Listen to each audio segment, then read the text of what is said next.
শিবিরকে বাংলাদেশে মাফ করার সুযোগ নেই। গতকালকে তারা ওপেনলি ঘোষণা দিচ্ছে যে একটা লাশের বদলে তারা 10টা লাশ ফেলবে। আরে ভাই, লাশের রাজনীতির দিন তো শেষ হয়ে গেছে, তুমি কিসের লাশ ফেলতে চাও? একটা বাঁ পাশ থেকে ছাত্রদলের দায়িত্বশীলরা, সিনিয়ররা তারা থামানোর চেষ্টা করে যাচ্ছে, সেখানে শিবির সশস্ত্র হামলা চালিয়েছে। ছাত্রলীগের ভিতরে থেকে আমাকে তুমি ছাত্রলীগের জায়গায় দাঁড় করে দিয়েছো। আপনি আমাকে রাজনীতি থেকে বিদায় করে দিতে চান, আমার রাজনীতি আপনি রাখতে চান না, সেটা তো হতে পারে না। কেন তোমাকে গুপ্ত লিখেছে? তো গুপ্তকে গুপ্ত বলবে না তো কি বলবে? এখন আপনারা বলছেন আপনারা গুপ্ত না, এখন আবার গুপ্ত বললে আপনাদের শরীর জ্বলতেছে, আপনারা সংঘর্ষে জড়িয়ে পড়তেছেন, আবার বলতেছেন আপনারা গুপ্ত না।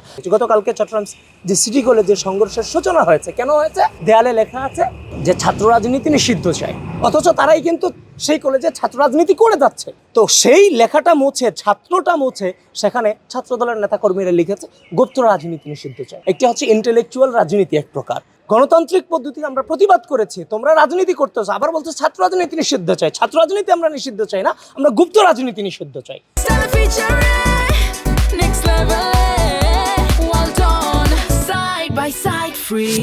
এখন তোমার যদি সেটা গায়ে লেগে থাকে তাহলে তুমি আরেকটা গ্রাফিতি করো। আমরা গ্রাফিতির মধ্যে প্রতিবাদ করেছি, তুমি আরেকটা গ্রাফিতি করো। তুমি কি করলা? তুমি শক্তি প্রদর্শন করলা, সংঘর্ষের সূচনা করলা, যে কেন তোমাকে গুপ্ত লিখেছে। তো গুপ্তকে গুপ্ত বলবে না তো কি বলবে? আপনারা দেখেছেন যে একটা বাঁ পাশ থেকে ছাত্রদলের দায়িত্বশীলরা, সিনিয়ররা তারা থামানোর চেষ্টা করে যাচ্ছে, সেখানে শিবির সশস্ত্র হামলা চালিয়েছে। তাদের হাতে দেশীয় অস্ত্র ছিল না।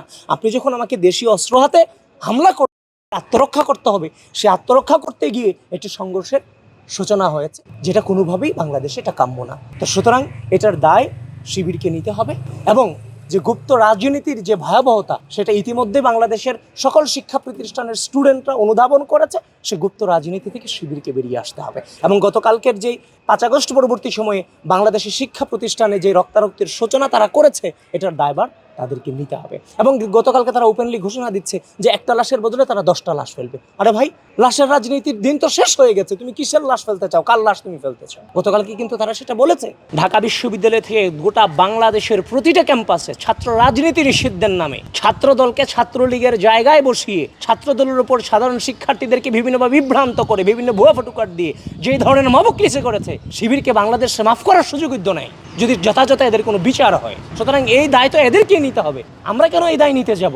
এরা যে, আমি বললাম না যে আমরা দুঃসময়ের রাজনীতি মোকাবেলা করে আজকের এই জায়গাতে দাঁড়িয়ে আসছি, এরা আমাকে যে পর্যায়ে নিয়ে যেতে চায়, আমরা সেই পর্যায়ে তাদেরকে মোকাবেলা করার জন্য মানসিকভাবে প্রস্তুতি রাখবো। ছাত্রদল যা, ছাত্রলীগ তা। আচ্ছা, বিগত 17 বছর আমি লড়াই করলাম, আর তুমি ছাত্রলীগের ভিতরে থেকে তুমি রাজনীতি করলা, এখন এসে তুমি আমাকে ছাত্রলীগের জায়গায় প্রতিস্থাপন করে তুমি আমাকে বানিয়ে দিচ্ছ, ছাত্রলীগ বানিয়ে দিচ্ছ, অথচ তুমি ছাত্রলীগের ভিতরে ছিলা। ছাত্রলীগের ভিতরে থেকে আমাকে তুমি ছাত্রলীগের জায়গায় দাঁড় করে দিয়েছ। আপনি আমাকে রাজনীতি থেকে বিদায় করে দিতে চান, আমার রাজনীতি আপনি রাখতে চান না, সেটা তো হতে পারে না।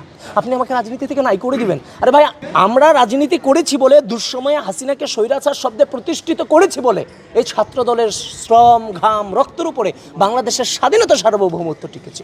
সেই সংগঠনকে আপনি প্রশ্নবিদ্ধ করে দিচ্ছেন, তা আমি আমার অস্তিত্ব রক্ষার জন্য আমি লড়াই করে যাব না? সুতরাং আপনি আমাকে যে পরিস্থিতি নিয়ে যাবেন, আমি সেই পরিস্থিতি মোকাবেলা করার জন্য প্রস্তুত আছি, কারণ আমরা দুঃসময়কে মোকাবেলা করে আজকের এই জায়গাটা দাঁড়িয়েছে। এই যে টিনের চালে কাউয়া থেকে শুরু করে যত ধরনের নোংরা স্লোগান আছে, সেটার আপনারা বলেন না 5 আগস্টের পরে ক্যাম্পাসগুলোতে এগুলোর প্রচলন দরকার ছিল না ভাই, তাহলে এগুলো কীভাবে আসলো? তাহলে আসছে কীভাবে?